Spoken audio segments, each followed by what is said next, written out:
Most people look at a lion and go, regal, king of the jungle, but man-eater. I think a lot of people think I'm dancing with death. Naturally, one's going to go, well, this guy's crazy and it's only a matter of time before he gets eaten.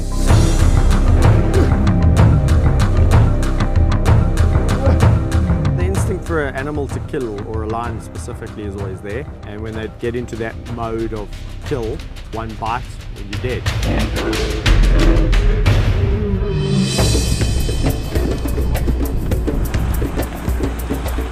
You won't find a lion roaming the wilds of Australia. And you'll never find anyone like this man. In truth, there's no other animal that will humble you quicker than a lion. If the late Steve Irwin had a kindred spirit, it would be Kevin Richardson.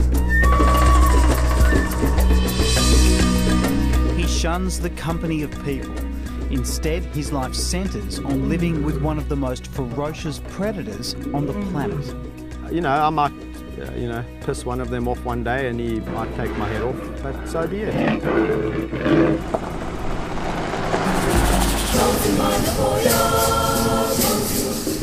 To understand Kevin's obsession, I've travelled thousands of kilometres to southern Africa.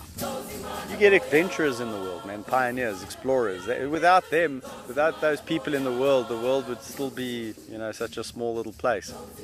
Christopher Columbus and all these adventurers, people must have thought they were completely loony in their time. Loony as it may sound, we're heading straight into lion territory.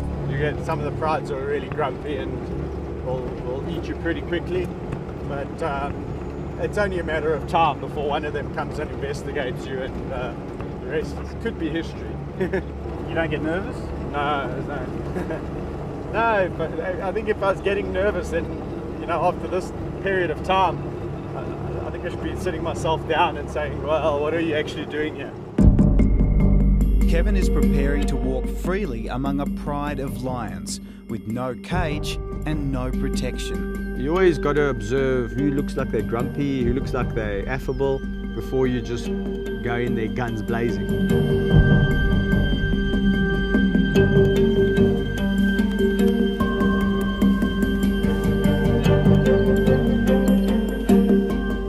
At this moment, he's only armed with a deep understanding of animal instinct and lion behaviour. I'll announce myself, I'll talk to ow, ow, and give them, so that they know it's me coming. I'll talk so they can hear my voice. And at least then when you walk in, they know what to expect. Back away. But then something incredible happens. Come on. Where's our big lion sandwich? This is a love story like no other. This feared predator, this lion, this killer, this man-eater, has the ability to show such love.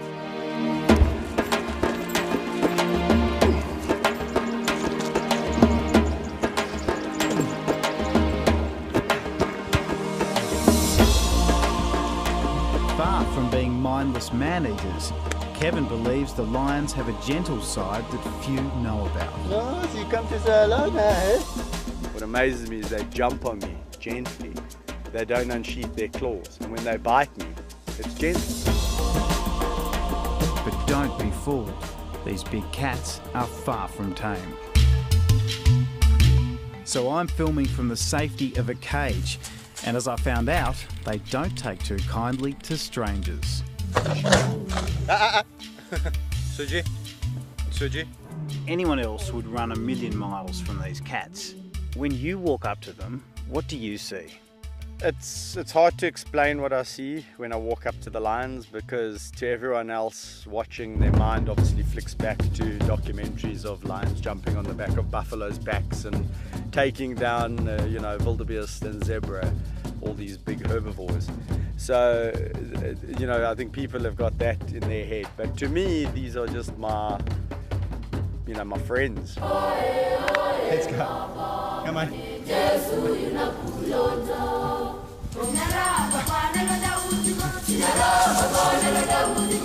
I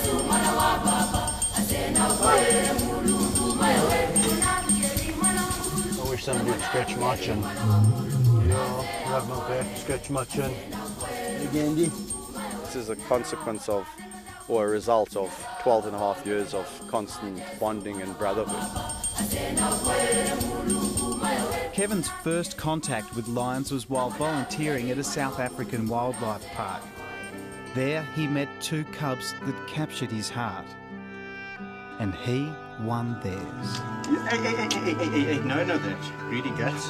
I've met these two lions, I fell in love with them. There was almost like this bond, became almost a brother, an honorary brother. I began to realize that, you can't just look at all predators out there and say, well, that's how a lion behaves. They're characters, and that's what I wanted to get to know. I didn't wake up one morning thinking I was going to go and save the cats of Africa. It was more of a progression. Today he owns an 1,800-acre game reserve where 4 lion families run wild. Before I knew it, there was 9, then it was 15, then it was 25. Now I'm sitting with 39. But across Africa, their numbers are plunging. Hunted by poachers, poisoned by farmers, their habitat being destroyed. They don't get relocated, they just get shot. Well, lion numbers have dropped by a staggering amount from around about, who knows, but it's around about 300,000 about 15, 20 years ago, down to about 20, 23,000 to this day, which is horrific, which means if it continues to decline on that, at that rate in another 10 to 15 years, goodbye to lions. That's why Kevin is prepared to put his life on the line to raise awareness of their desperate plight.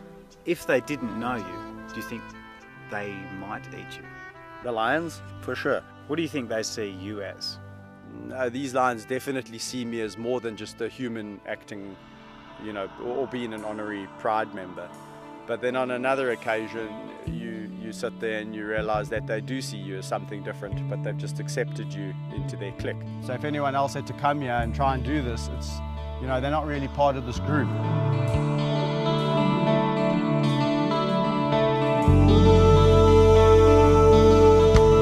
If anyone could understand the love that they have for their pet, I could probably say times that by 10. Quite frankly, that's how you could get killed by a lion. If he lies on top of you, he could crush you to death. Ah, Kaiser, please, my boy.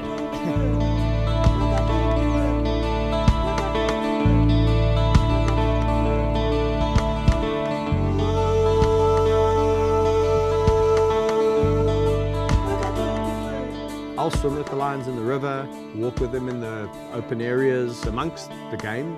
So yeah, I'll do most things that people would do with their pet dog, with the lions.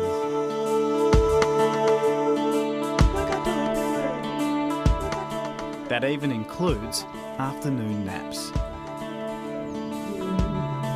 He says, shush now, sleep. Are there times when you're not welcome? Well, there's times when you feel less welcome into a pride of lions, and there's times when you walk in there and you just feel like you rule the roost, and that everyone's just full of love and wanting a piece of you. But their violent instinct is just under the surface the whole time. One wrong move and everything can flare up. It's to actually stop it, diffuse the situation. Sometimes that biting will turn to real biting very quickly. Stop it. So that's why I just nip it in the bud. I'm going to murder you, boy. If you react badly and you start pulling, or you start getting nervous or panicking, he will bite down on you. So you got to just make him realize that you're not afraid of him, and he can't just bite your leg at will. You see, you can't. You guys are naughty today, hey? You get your tongue pulled. Tongue pulled if you do that.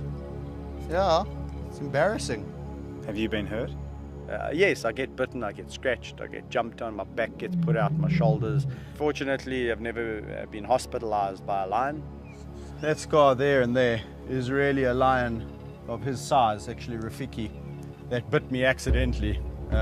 This canine here, the top one, went straight through to the bone almost, and that was the bottom one. Didn't go in quite as deep, but that was really just a bite out of a reaction. He got a bit of a fright, and he turned around and whack right through the arm. Stop! Do you worry that one day they might turn on you? No, I don't worry about lions turning on me, because the day that happens and you start to think about, well, one day will these lions turn on me, you shouldn't be doing it.